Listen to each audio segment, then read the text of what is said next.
ನಮಸ್ಕಾರ. ಬನ್ನಿ ಇವತ್ತೊಂದು ಚಿಕ್ಕ ಪರೀಕ್ಷೆ ಮಾಡೋಣ. ನಮ್ಮ ಭಾರತದ ಸಂವಿಧಾನದ ಬಗ್ಗೆ ನಮಗೆಲ್ಲರಿಗೂ ಎಷ್ಟು ಗೊತ್ತು ಅಂತ ಒಮ್ಮೆ ಟೆಸ್ಟ್ ಮಾಡ್ಕೊಳ್ಳೋಣ, ಆಯ್ತಾ?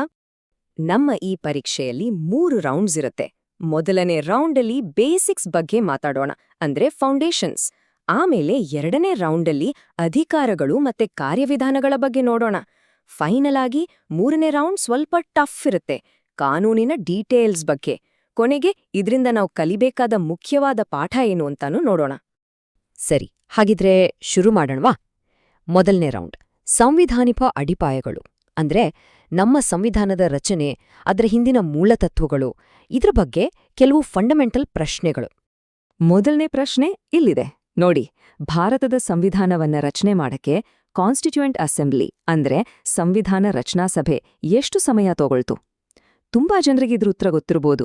ಒಂದ್ ಕ್ಷಣ ಯೋಚನೆ ಮಾಡಿ.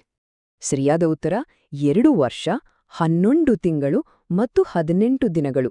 ಅಬ್ಬಾ, ಯೋಚನೆ ಮಾಡಿ, ಜಗತ್ತಿನಲ್ಲೇ ಅತಿ ದೊಡ್ಡ ಲಿಖಿತ ಸಂವಿಧಾನವನ್ನ ಬರೆಯೋಕೆ ಎಷ್ಟು ಶ್ರಮ, ಎಷ್ಟು ಸಮಯ ಹಿಡಿದಿದೆ ಅಂತ.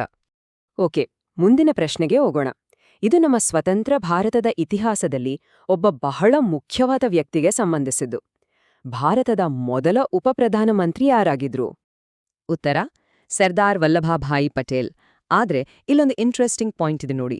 ನಮ್ಮ ಸಂವಿಧಾನದಲ್ಲಿ ಉಪಪ್ರಧಾನಮಂತ್ರಿ ಅನ್ನೋ ಹುದ್ದೆಗೆ ಅಧಿಕೃತವಾಗಿ ಜಾಗನೇ ಇಲ್ಲ.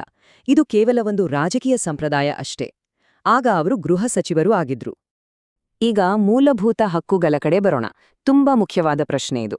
ಸಂವಿಧಾನದ ಪ್ರಕಾರ ಬಾಲ ಕಾರ್ಮಿಕ ಅಂತ ಯಾರನ್ನ ಕರೀತಾರ? ಸಂವಿಧಾನದಲ್ಲಿ ಇದ್ರ ಬಗ್ಗೆ ಸ್ಪಷ್ಟವಾಗಿ ಹೇಳಿದ್ದಾರೆ. 14 ವರ್ಷಕ್ಕಿಂತ ಕಡಿಮೆ ವಯಸ್ಸಿನ ಯಾವುದೇ ವ್ಯಕ್ತಿ, ಈ ವಯಸ್ಸಿನ ಮಕ್ಕಳನ್ನ ಕೆಲ್ಸಕ್ಕೆ ಇಟ್ಕೊಳ್ಳೋದು ಕಾನೂನುಬಾಹಿರ. ಮಕ್ಕಳನ್ನ ಶೋಷಣೆಯಿಂದ ರಕ್ಷಿಸೋಕೆ ಇದು ಬಹಳ ಮುಖ್ಯವಾದ ನಿಯಮ. ಸರಿ, ಮೊದಲನೇ ರೌಂಡ್ ಮುಗಿತು. ಈಗ ಎರಡನೇ ಸುತ್ತಿಗೆ ಹೋಗೋಣ. ಈ ಸೆಕ್ಷನಲ್ಲಿ ನಾವು ಸರ್ಕಾರದ ಅಧಿಕಾರಗಳು, ಅದರ ಕಾರ್ಯವಿಧಾನಗಳು, ಅಂದ್ರೆ ಗವರ್ಮೆಂಟ್ ಮಷೀನರಿ ಹೇಗೆ ಕೆಲಸ ಮಾಡುತ್ತೆ ಅಂತ ನೋಡೋಣ. ಸಂಸತ್ತಿನ 2 ಅಧಿವೇಶನಗಳ ಮಧ್ಯೆ ಮ್ಯಾಕ್ಸಿಮಮ್ ಎಷ್ಟು ಗ್ಯಾಪ್ ಇರಬಹುದು? ನಮ್ಮ ಶಾಸಕಾಂಗ ಯಾವಾಗ್ಲೂ ಆಕ್ಟಿವ್ ಆಗೇ ಇರಬೇಕಲ್ವಾ? ಅದಕ್ಕಾಗಿಯೇ ಈ ನಿಯಮ. ಇದಕ್ಕೆ ಉತ್ತರ 6 ತಿಂಗಳು. ಹೌದು, ಸಂಸತ್ತಿನ 2 ಸೆಷನ್ಗಳ ನಡುವೆ 6 ತಿಂಗಳಿಗಿಂತ ಜಾಸ್ತಿ ಗ್ಯಾಪ್ ಇರೋ ಹಾಗೆ ಇಲ್ಲ. ಅಂದ್ರೆ ವರ್ಷಕ್ಕೆ ಕನಿಷ್ಠ 2 ಸಲನಾದ್ರೂ ಸಂಸತ್ತು ಸೇರ್ಲೇಬೇಕು. ಯಾಕಂದ್ರೆ ಸರ್ಕಾರವನ್ನ ಜವಾಬ್ದಾರಿಯುತವಾಗಿಡೋಕೆ ಇದು ತುಂಬಾ ಅವಶ್ಯಕ. ಹಣಕಾಸಿನ ವಿಚಾರಕ್ಕೆ ಬರೋಣ. ಒಂದು ಬಿಲ್, ಮನಿ ಬಿಲ್, ಹೌದೋ ಅಲ್ವೋ ಅಂತ ಫೈನಲ್ ಡಿಸಿಷನ್ ತಗೊಳ್ಳೋ ಅಧಿಕಾರ ಯಾರಿಗಿರುತ್ತೆ? ಲೋಕಸಭೆಯ ಸ್ಪೀಕರ್ಗೆ. ಹೌದು, ಅವರ ನಿರ್ಧಾರವೇ ಫೈನಲ್. ಈ ವಿಚಾರದಲ್ಲಿ ಅವರಿಗೆ ಅಷ್ಟು ದೊಡ್ಡ ಅಧಿಕಾರ ಇದೆ. ನಮ್ಮ ದೇಶದ್ದು ಫೆಡರಲ್ ಸಿಸ್ಟಮ್ ಅಲ್ವಾ? ಅಂದ್ರೆ ಕೇಂದ್ರ ಮತ್ತು ರಾಜ್ಯ ಸರ್ಕಾರಗಳ ನಡುವೆ ಅಧಿಕಾರ ಹಂಚಿಕೆಯಾಗಿದೆ. ಕೆಲವು ವಿಷಯಗಳ ಮೇಲೆ 2 ಸರ್ಕಾರಗಳು ಕಾನೂನು ಮಾಡಬಹುದು. ಆ ವಿಷಯಗಳ ಪಟ್ಟಿಗೆ ಏನಂತ ಕರೀತಾರೆ? ಕೆಲವು ಉದಾಹರಣೆಗಳು ಬೇಕಲ್ವೇ? ಆ ಪಟ್ಟಿಯನ್ನ ಸಮವರ್ತಿ ಪಟ್ಟಿ ಅಥವಾ ಇಂಗ್ಲಿಷ್ನಲ್ಲಿ ಕಾನ್ಕರೆಂಟ್ ಲಿಸ್ಟ್ ಅಂತ ಕರೀತಾರೆ. ಇಲ್ಲಿ ನೋಡಿ, ಶಿಕ್ಷಣ, ಅರಣ್ಯ, ವನ್ಯಜೀವಿ ಸಂರಕ್ಷಣೆ ಇವೆಲ್ಲ ಈ ಲಿಸ್ಟ್ನಲ್ಲೇ ಬರುತ್ತೆ. ಅಂದ್ರೆ ಕೇಂದ್ರ ಸರ್ಕಾರ ಮತ್ತು ರಾಜ್ಯ ಸರ್ಕಾರ ಎರಡೂ ಕೂಡ ಈ ವಿಷಯಗಳ ಬಗ್ಗೆ ಕಾನೂನು ಮಾಡಬಹುದು. ಸರಿ, ಈಗ 3ನೇ ರೌಂಡಿಗೆ ಬಂದಿದ್ದೇವೆ. ಇದು ಎಕ್ಸ್ಪರ್ಟ್ ರೌಂಡ್. ಇಲ್ಲಿ ನಾವು ಸಂವಿಧಾನದ ಕೆಲವು ನಿರ್ದಿಷ್ಟ ಆರ್ಟಿಕಲ್ಸ್ ಮತ್ತು ತಿದ್ದುಪಡಿಗಳ ಬಗ್ಗೆ ಸ್ವಲ್ಪ ಡೀಪ್ ಆಗಿ ನೋಡೋಣ. ಸಂವಿಧಾನದ ಒಂದು ತಿದ್ದುಪಡಿ ಇದೆ. ಅದನ್ನ ಮಿನಿ ಕಾನ್ಸ್ಟಿಟ್ಯೂಷನ್ ಅಂದ್ರೆ ಕಿರು ಸಂವಿಧಾನ ಅಂತಾನೆ ಕರೀತಾರೆ. ಯಾಕಂದ್ರೆ ಅದು ಅಷ್ಟೊಂದು ಬದಲಾವಣೆಗಳನ್ನ ತಂದಿತ್ತು. ಅದು ಯಾವ್ದು ತಿದ್ದುಪಡಿ ಅಂತ ಗೊತ್ತಾ? ಅದು 1976ರ 42ನೇ ತಿದ್ದುಪಡಿ. ಈ ತಿದ್ದುಪಡಿ ಸಂವಿಧಾನದಲ್ಲಿ ತುಂಬಾನೇ ದೊಡ್ಡ ಮಟ್ಟದ ಬದಲಾವಣೆಗಳನ್ನ ತಂತು. ಉದಾಹರಣೆಗೆ, ನಮ್ಮ ಪ್ರಿಯಾಂಬಲ್ ಅಂದ್ರೆ ಪ್ರಸ್ತಾವನೆಯಲ್ಲಿ ಸಮಾಜವಾದಿ ಮತ್ತೆ ಜಾತ್ಯತೀತ ಅನ್ನೋ ಪದಗಳನ್ನ ಸೇರ್ಸಿದ್ದು ಇದೇ ತಿದ್ದುಪಡಿಯಲ್ಲಿ. ಅದಕ್ಕೇನೆ ಇದನ್ನ ಮಿನಿ ಕಾನ್ಸ್ಟಿಟ್ಯೂಷನ್ ಅನ್ನೋದು.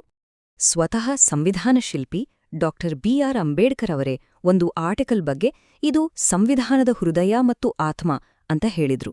ಅಷ್ಟು ಮುಖ್ಯವಾದ ಆ ಆರ್ಟಿಕಲ್ ಯಾವುದು? ಅದು ಆರ್ಟಿಕಲ್ 32. ಯಾಕೆ ಇದು ಅಷ್ಟೊಂದು ಇಂಪಾರ್ಟೆಂಟ್ ಅಂದ್ರೆ, ನಮ್ಮ ಮೂಲಭೂತ ಹಕ್ಕುಗಳಿಗೆ ಏನಾದ್ರೂ ಧಕ್ಕೆ ಆದ್ರೆ ನಾವು ನೇರವಾಗಿ ಸುಪ್ರೀಂ ಕೋರ್ಟ್ಗೆ ಹೋಗಿ ನ್ಯಾಯ ಕೇಳಬಹುದು. ಈ ಹಕ್ಕನ್ನು ಕೊಡೋದೇ ಆರ್ಟಿಕಲ್ 32. ಇದರಿಂದ ನಮ್ಮ ಹಕ್ಕುಗಳು ಬರೀ ಪುಸ್ತಕದಲ್ಲಿ ಉಳಿಯಲ್ಲ, ನಿಜ ಜೀವನದಲ್ಲೂ ಜಾರಿಗೆ ಬರುತ್ತೆ.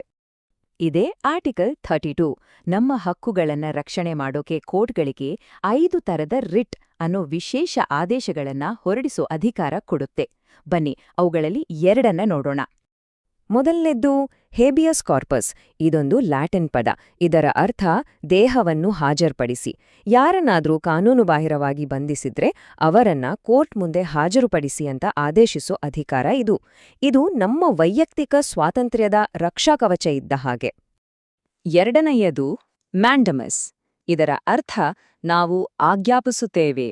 ಅಂದ್ರೆ ಯಾವುದಾದ್ರೂ ಸರ್ಕಾರಿ ಅಧಿಕಾರಿ ಅಥವಾ ಸಂಸ್ಥೆ ತಮ್ಮ ಕರ್ತವ್ಯವನ್ನ ಸರಿಯಾಗಿ ಮಾಡದೇ ಇದ್ದಾಗ ನಿಮ್ಮ ಕೆಲಸ ಮಾಡಿ ಅಂತ ಕೋರ್ಟ್ ಆದೇಶ ಕೊಡಬಹುದು. ಇದ್ರಿಂದ ಆಡಳಿತದಲ್ಲಿ ಜವಾಬ್ದಾರಿ ಉಳಿಯುತ್ತೆ. ಸರ್, ಈ ಸವಾಲನ್ನ ಒಂದು ಕೊನೆಯ ಆದರೆ ಬಹಳ ಮುಖ್ಯವಾದ ಪ್ರಶ್ನೆಯೊಂದಿಗೆ ಮುಗಿಸೋಣ. ನಮ್ಮ ಸಂವಿಧಾನ ಕೇವಲ ಒಂದು ನಿಯಮಗಳ ಪುಸ್ತಕ ಅಲ್ಲ, ಅದನ್ನು ಜೀವಂತ ದಾಖಲೆ ಅಂತ ಹೇಳ್ತಾರೆ. ಇದರ ನಿಜವಾದ ಅರ್ಥ ಏನು? 100 ಕೋಟಿ ಜನರ ಈ ದೇಶಕ್ಕೆ ಇದರ ಮಹತ್ವ ಏನು? ಇದರ ಬಗ್ಗೆ ಸ್ವಲ್ಪ ಯೋಚನೆ ಮಾಡಿ. ಕಾಲ ಬದಲಾದಂತೆ ಸಮಾಜದ ಅಗತ್ಯಗಳು ಬದಲಾಗುತ್ತೆ. ಅದಕ್ಕೆ ತಕ್ಕಂತೆ ತನ್ನನ್ನು ತಾನು ಬದಲಾಯಿಸಿಕೊಳ್ಳೋ, ಹೊಸ ಅರ್ಥಗಳನ್ನ ಪಡೆದುಕೊಳ್ಳೋ ಶಕ್ತಿ ನಮ್ಮ ಸಂವಿಧಾನಕ್ಕಿದೆ. ಅದಕ್ಕೆ ಅದು ಜೀವಂತ. ಇದು ಕೇವಲ ಕಾನೂನುಗಳ ಸಂಗ್ರಹವಲ್ಲ, ಇದು ನಮ್ಮ ದೇಶದ ಮೌಲ್ಯಗಳು, ನಮ್ಮ ಪ್ರಜಾಪ್ರಭುತ್ವದ ಪಯಣದ ಒಂದು ದಿಕ್ಸೂಚಿ. ಈ ಯೋಚನೆಯೊಂದಿಗೆ ಈ ಚರ್ಚೆಯನ್ನ ಮುಗಿಸೋಣ.